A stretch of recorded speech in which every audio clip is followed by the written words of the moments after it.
பிரியா, என்னங்க அத்தை? கடைக்கு போய் காய்கறிலாம் வாங்கிட்டு வந்துருமா, பாப்பாவை பாத்துக்கோ. நான் பாத்துக்கிறேன். சரிம்மா. பசிக்குதா? இப்பதான் நான் வேலையை முடிச்சுட்டு வந்து உட்கார்ந்துருக்கேன். உடனே உனக்கு சோறு எல்லாம் போட முடியாது. போய் விளையாடு, நான் அப்புறமேல் போட்டு தரேன்.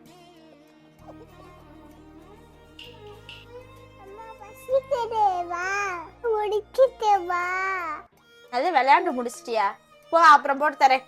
பிரியா, என்னங்க அத்தை? ஏப்பா பாப்பா சாப்பிட்டாளா? மணி 2 ஆச்சு. நான் பாப்பா சாப்பாடுன்னு கேட்டதுமே போட்டு ஊட்டி விட்டேன் அத்தை. ஆமாப்பா, நான் கூட நினைச்சுக்கிட்டே இருந்தேன் பாப்பா என்ன செய்தோன்னு. சாப்பாடு கேட்டேன்னா போட்டு ஊட்டி விட்டியா? ஆமா அத்தை, அதான் விளையாடுறா. சரிப்பா சரிப்பா, இது மாதிரியே கவனிச்சுக்க இனிமேலு. சரிங்க அத்தை. தக்ஷா, தங்க புள்ள, உனக்கு கிடைச்ச அம்மா மாதிரி யாருக்கும் கிடைக்காதுடா. அப்பாயி ரொம்ப கவலைப்பட்டுட்டு இருந்தேன், வர்ற அம்மா எப்படி வர போறாங்களோன்னு. என் தங்கத்துக்கு ஏத்த மாதிரி அம்மா கிடைச்சிருக்காங்க. சரிடா, வா நம்ம போய் வேலை பார்க்கலாம்.